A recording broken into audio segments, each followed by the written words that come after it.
listeners. Welcome to Grief Out Loud. Remember the last time you tried to talk about grief and suddenly everybody left the room? Grief Out Loud is opening up this often avoided conversation because grief is hard enough without having to go through it alone. We bring you a mix of personal stories, tips for supporting children, teens, and yourself, and interviews with professionals in the grief world. Platitude and cliche-free, we promise.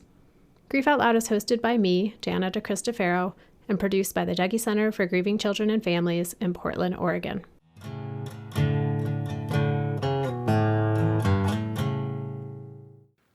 No matter what the circumstances are, being placed in the foster care system comes with a lot of grief and loss. Unfortunately, that grief is rarely acknowledged or legitimized. Every change can lead to loss, and children in the foster care system experience so many changes. Who they live with, where they live, who they can have contact with, where they go to school, and what their daily routines are. There's also the uncertainty and loss of autonomy. Children and teens often have no say in what happens in their lives once they are placed in the system. Derrick Kirk was one of those children. When he was 6, he and his 2 sisters were taken out of their home and placed in foster care.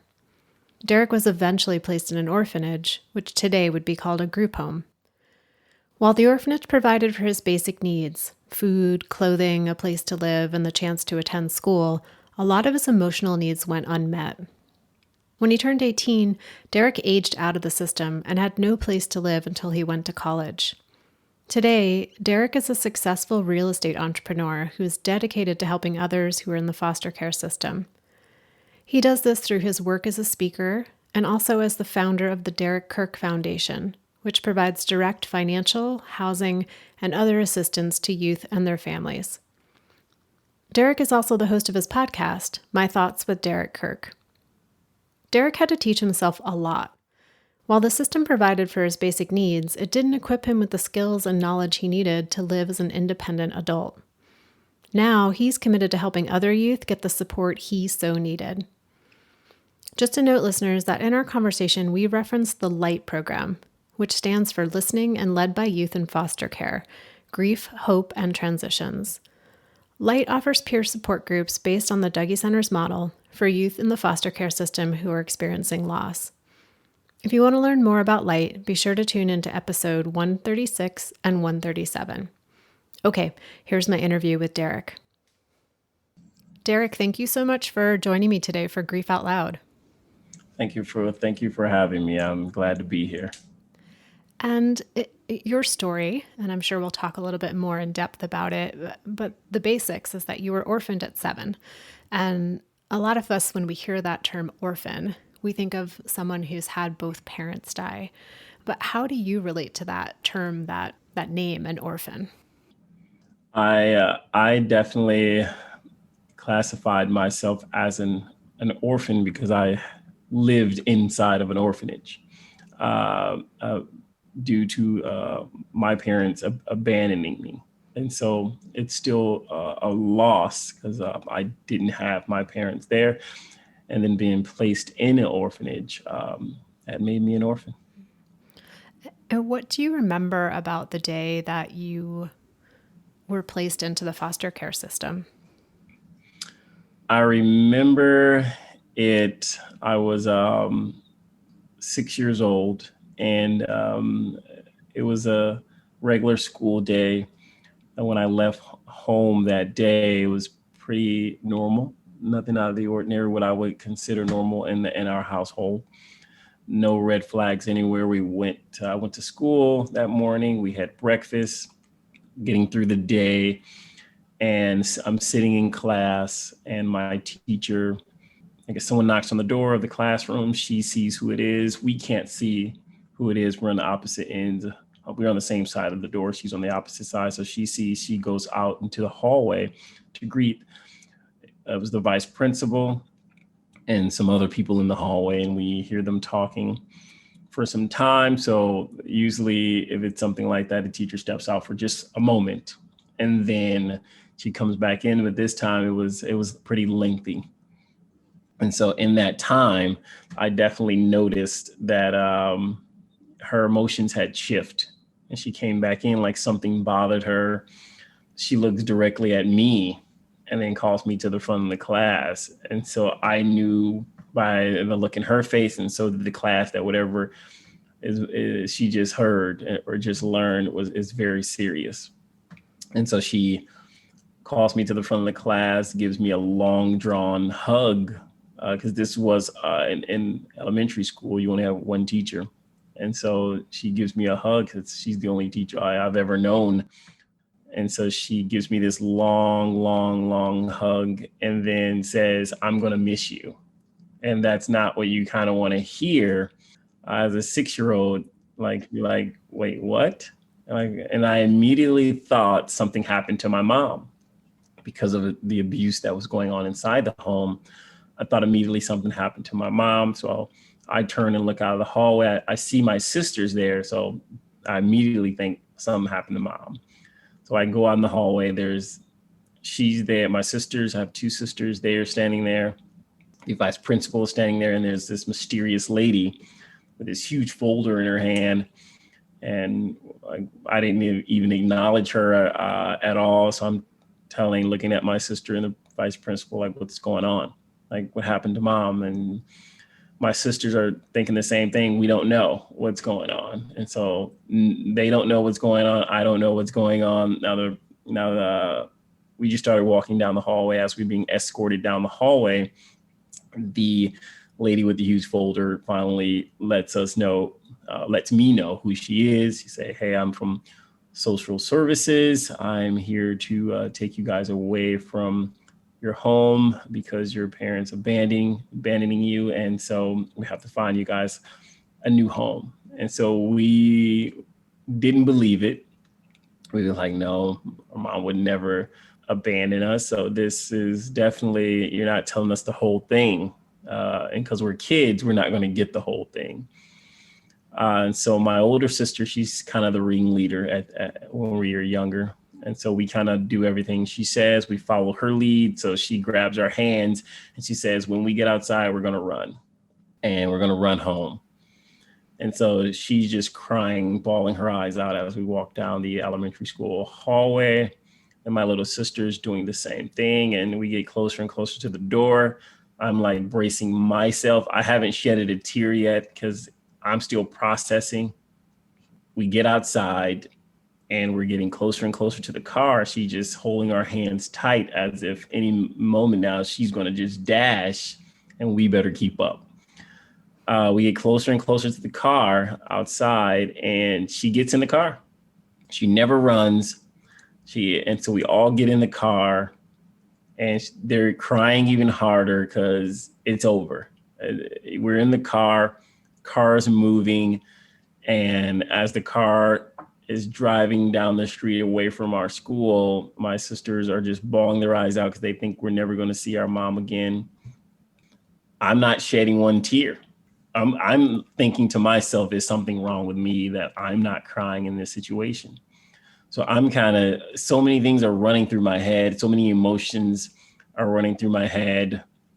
I'm just staring out of the window with curiosity, like, where are we going?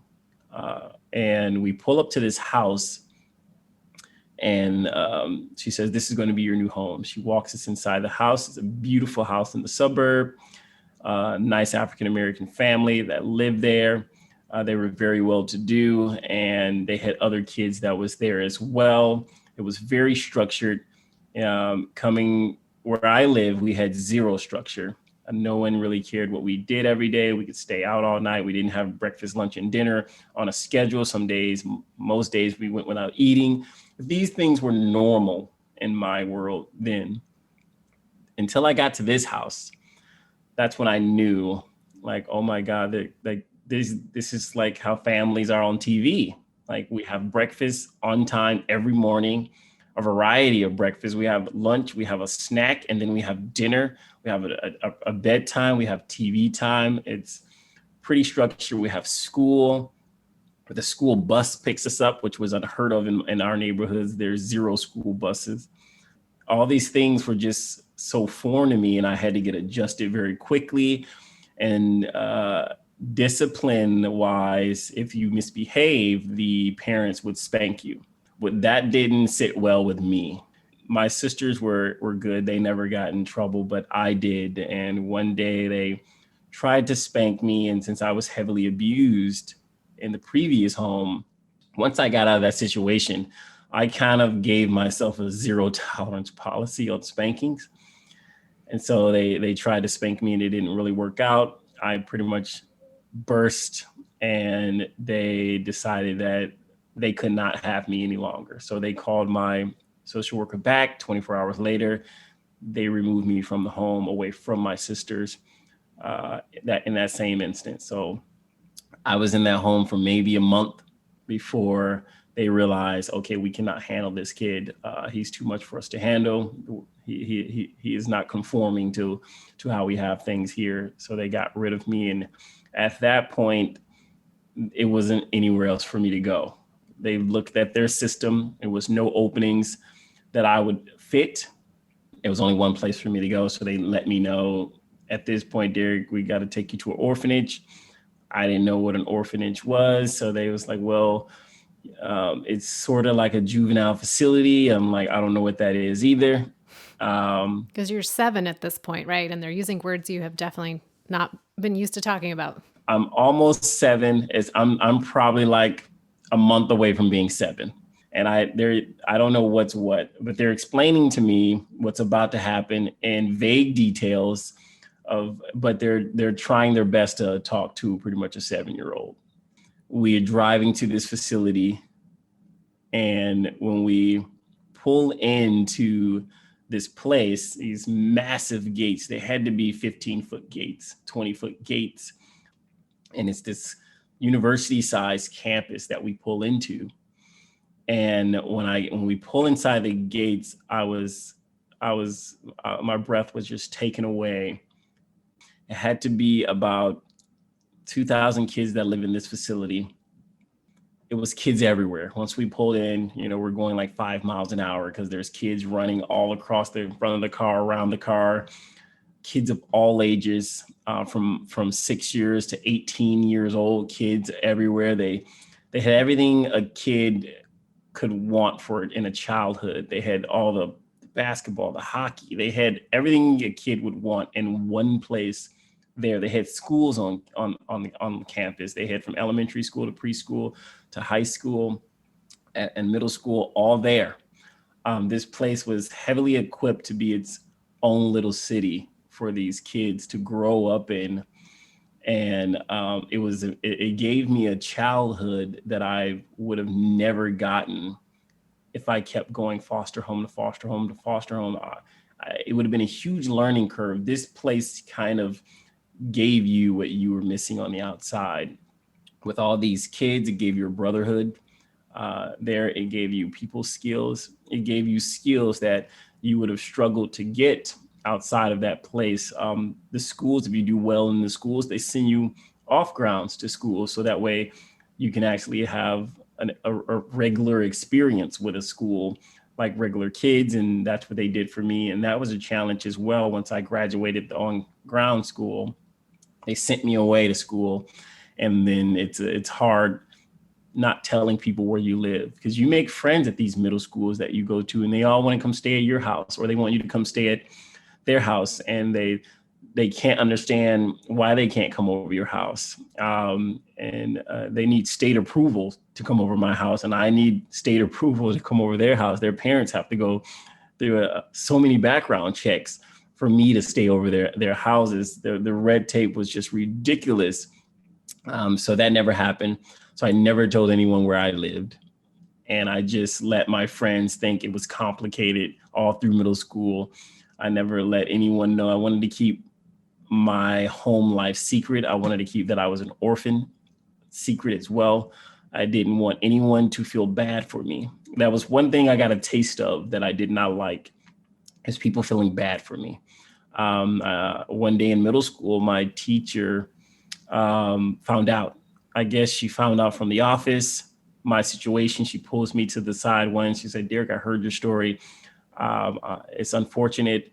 She says, "You don't have to finish the rest of the assignment. And today, you just sit there and just be by yourself." And And you'd been in class with her for a while, and then she gets the news, and suddenly today, you don't have to do the assignment. I'm a new person to her now. And I didn't like that because I'm sitting there in class and everyone's looking at me like something's wrong with me. And I can't tell them why I'm not doing the why I'm getting good grades and I'm not doing anything in class. I can't explain it. I can't give them the truth. And I didn't like how that felt. I didn't mind doing the assignments. I could do it. It wasn't like I couldn't do the assignments, but she's giving me these freedoms I didn't earn or deserve. And I didn't like it. And so I had the facility call the school so they can kind of stop doing that because you're cheating me out of an education at that point. So none of the other teachers did it. So I got a fair shake with everyone else. And then she ended up stopped doing it.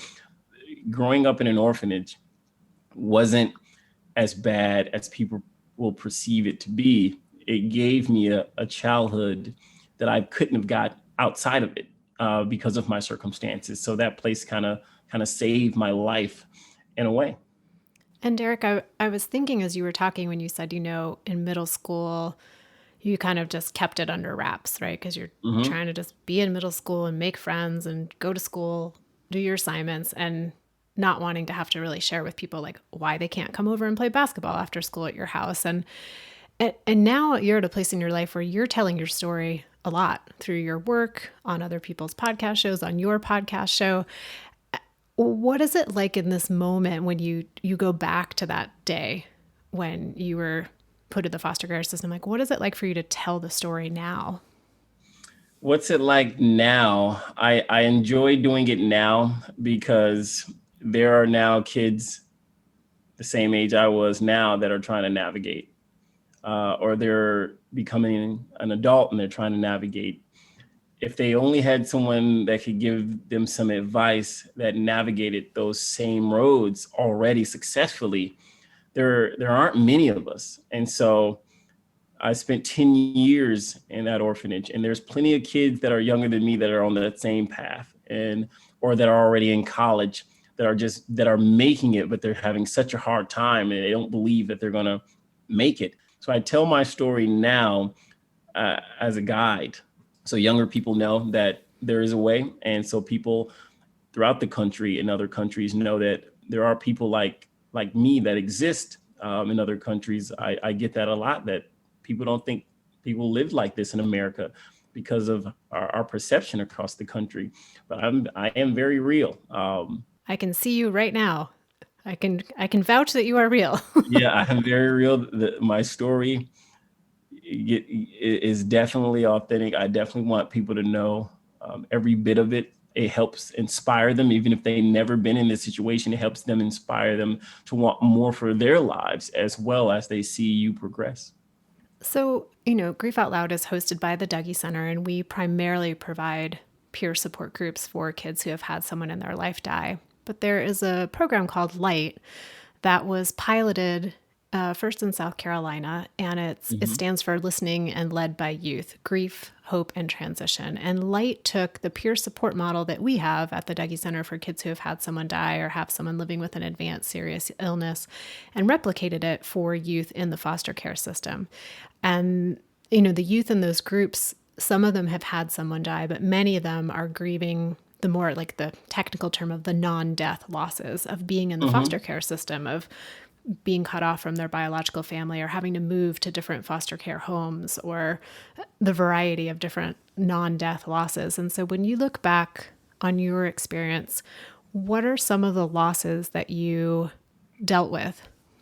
Yeah, growing up, you lose in so many ways. Before I went into the entire system, I witnessed the death of my grandmother, so it started there.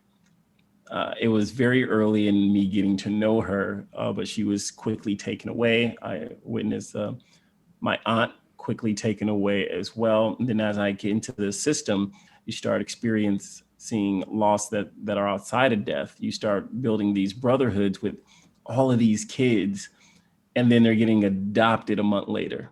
And those are really painful for young kids, because kids friendships when you're a kid are very serious.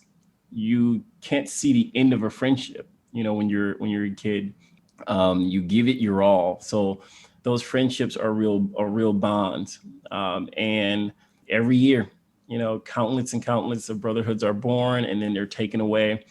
And I have to witness that every single month. We always try not to get adopted in that place, because they would bring parents in, kind of like shopping the kids that are out there playing, and be like, okay, that kid's nice, let's go talk to him. And then they'll come over and talk to you. And that's how you get adopted. You have a conversation. They like what they hear. They want to know more. And then so they go to the office and pull up all your records, your dental, and then you get adopted if they like what they see.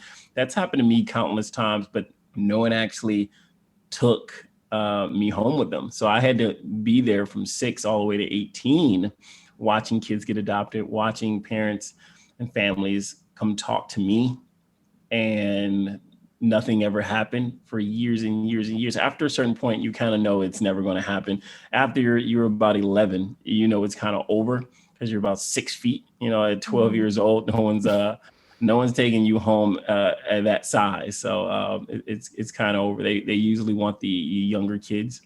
When I was 6, I watched a lot of my friends get taken. So those losses, and the staff members that come there, they become your parents. They become your big brothers, and they look over you and protect you. And then when they go, or when they get fired, or when they quit, when they go to a different position in the building and they disappear, those things are painful too. Those moments, all these moments are huge in that world. So you have to look at loss right there. In middle school, one of our favorite teachers, we watched him pass away as well in school. And so that was tough on us as well. And so growing up this way, a loss becomes normal. So you become kind of expecting loss. And then when it happens, you're sad, you're hurt, but the recovery is so quick, because you're not numb to it yet, but you're so used to it, that loss, you recover pretty quickly from loss. And I've definitely noticed that over the years, that when someone is lost, I do mourn, but it doesn't take long at all before I'm back on my feet. And I credit that to growing up, experiencing so much loss. Having gone through it so often. And Mhm. I'm curious, this might be a hard question to answer, but listening to all the different types of losses, including people in your life who have died, and then people just relationships ending, people getting Mhm. adopted, or staff members no longer working there. And looking back, do you have a sense of if you were able to come together and be with other youth who were living there with you, and sat down together and had a chance to talk about or process the grief that comes with those losses, what that might have been like for you? Yes, definitely. That would help, especially with other peers, not just one on one. I don't think the one on one would have been effective at all, because kids would just close down. I would have closed down for sure. But when it's other peers, it's kind of a snowball effect. Someone would share, and then another person would share, and another person would share. Then it'll kind of get out of hand from there, and kids would just open up once they're comfortable that other peers are doing it. So the peer pressure would definitely cause a really great experience with that. I wish that was there, because I could have talked about it a lot. I would have been able to know what to do with these emotions, but we didn't. So we got into fights a lot. We blew up a lot at each other, because they kind of expected, if something happens and you're hurt, we don't know what to do. All we can do is just outlash and get physical with one another, because we didn't talk about it. No one, after someone left and this kid would meant a lot to, our group, no one sat us down and say, okay, he's gone. How do you guys feel? Let's talk about next steps, how to get past this hurt. And if they would have done that, uh, it could have been some crying, but it could have been, some rallying to cheer people up to get us back. And they could have turned a negative into a positive, but that wasn't a focus. Maybe because it's so many kids and they go so often, that it will be a huge job in itself just to do. And so, yeah, that could have helped definitely. Yeah. And I think too about how sometimes just acknowledging that it is a loss and acknowledging that grief is part of that loss, like that can go so far, I agree. just to like have that space to even just know that for yourself. And I was curious a little bit back in your story of you were put in the foster care system with your sisters and then, taken out of that foster care home, and it sounds like they stayed there. Have you maintained relationships with anyone in your biological family? Yes. So we all maintain a relationship throughout the entire journey. So we're all really close now. We made sure we kept that closeness even if we haven't saw each other in months or even a year or so. We made sure we forcefully called or hunt the person. Like we never actually let each other go. I'll get it if I'm in the orphanage, they'll call the main office and ask to speak to me, and then they'll route the call to the facility I'm in, and then a staff would come hunt me down. It's a long wait on that phone while they find me, but these are the things that we did to make sure we talk to each other year over year, month over month, week over week, just so we can kind of have that connection. If we're on three-way with each other, just to have an hour conversation about anything, and that's it. Just talking about what you do today, what you do today, what you do today, what you do today. Just it's just so we can hear each other's voices, know we're okay, and still hold on to that bond that we all originally had. So it never went anywhere. So as we got of age, we moved closer to each other, and the bond is still there. So it's like we never kind of left each other, but it was on us to kind of hold that together. I'm not sure if others could do that same thing without a system being in place.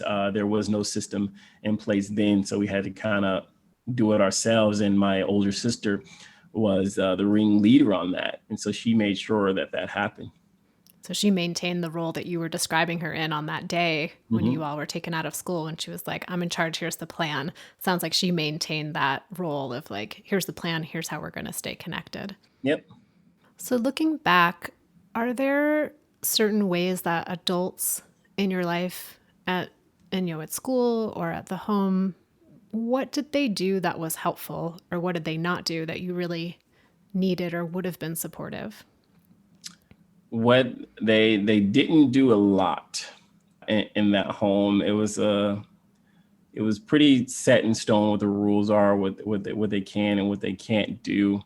I definitely thought the kids were still cared for. We still had great meals. We had great exercise. We had everything we needed as a kid. Christmas was great. Birthdays were great. I definitely think that on the counseling end, it could have been a lot more, a lot more. Then the answer for everything was medication. So in an orphanage, your answer is medication. If the kid is too active, medication. If he's too quiet, medication. Medication was the number one answer. So not a lot of counseling, was heavy on the medication. So that's what they did wrong, was they overly medicated us. Every kid in there was on medication. Everyone doesn't need medication, but I guess to make their jobs easier, they medicated, if not 90% of the kids there were heavily medicated, just to be, good kids. And that really didn't work.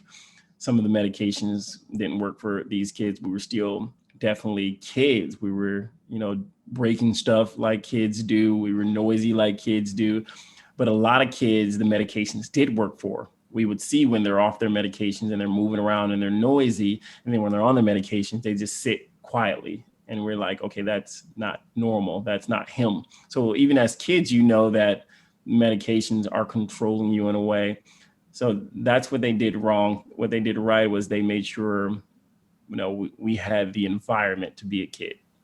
The basics were covered. You had Yeah. your food, Yeah. your shelter, your activity, but there wasn't a lot of just emotional connection, support, nurturing. Yeah. And I credit that to the quantity, since it was a lot of us.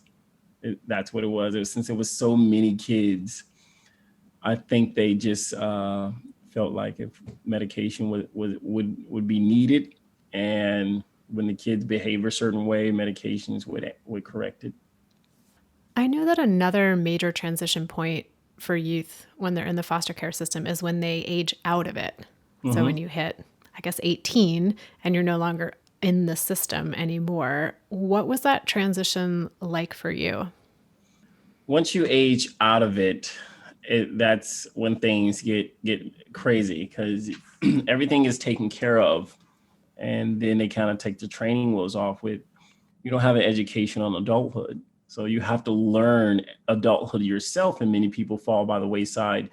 They go to jail or homelessness strikes, or and then they get addicted to drugs.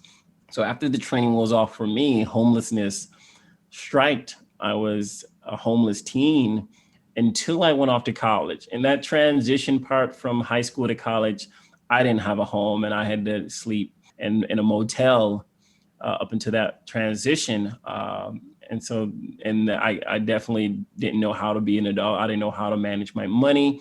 I didn't take anything paying bills very seriously because it wasn't taught to me.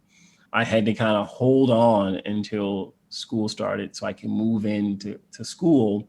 And then that's what happened. So it was a rough part, but without university, I would have been homeless a lot longer. And transitioning into a university was definitely tough.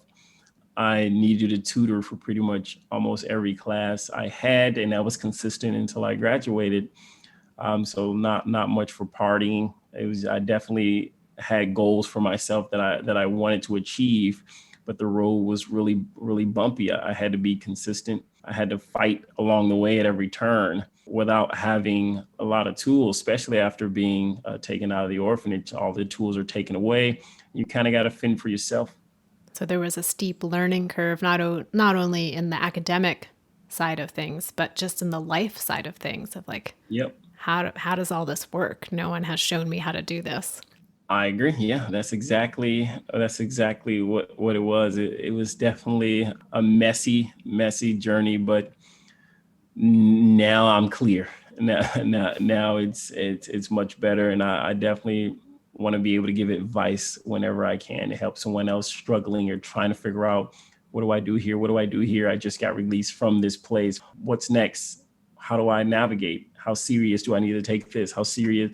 These are valid questions that they don't have the answers to, and so I definitely want to be here to help.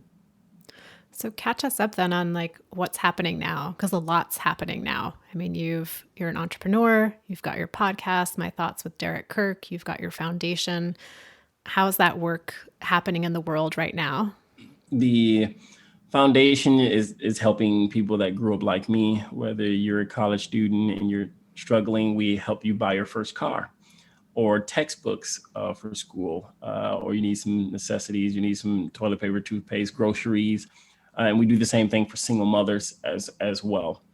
And we donate to elementary school classrooms as well, and school supplies. So that's what the foundation definitely does. I also invest in low income housing, so to provide housing for families like my family, so they have an opportunity to have a stable place to live while they're struggling. And then I have the podcast, and then My Thoughts with Derrick Kirk. And so that's kind of what I'm doing now. And I feel like we created a little gap for our listeners of jumping from college to having a foundation, having a podcast, doing all of this work. How Mm-hmm. did you, is there a short version of how you got from there to where you are now? Yeah, college, definitely. I studied psychology at Western Michigan University, and I don't do anything in psychology now. I definitely knew I wanted to do business, but I wasn't sure. So, I didn't want to start something and not finish. So I finished psychology, tutors every classroom. It was pretty gruesome struggle to get through college. But after I completed a college, I knew that I wanted to get in business, but I knew nothing about business. So I had to go to school all over again, but I had to be the teacher. And I knew myself, I knew I had the will to relearn, to learn anything new. So I had to, teach myself marketing. I had to teach myself, analyzing the real estate market. I had to do all these things, how to renovate a house, how to flip a house, how to, I had to do a lot and teach myself a lot. But I had the time, after college, I can go live with my sister because now we're adults now. She has a place. So now it's easier to maneuver and while you're figuring things out. I did that and I got a job in real estate in the property management sector. And I worked my way up the ladder of in the real estate market until I got into a position that paid me a really good salary. Now I'm able to kind of trampoline off that salary into investments of my own.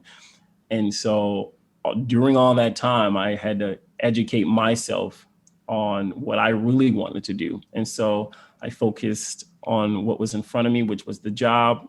And they promoted me pretty much to the top of in the corporate office. And I trampolined my income with them over to my own private investments.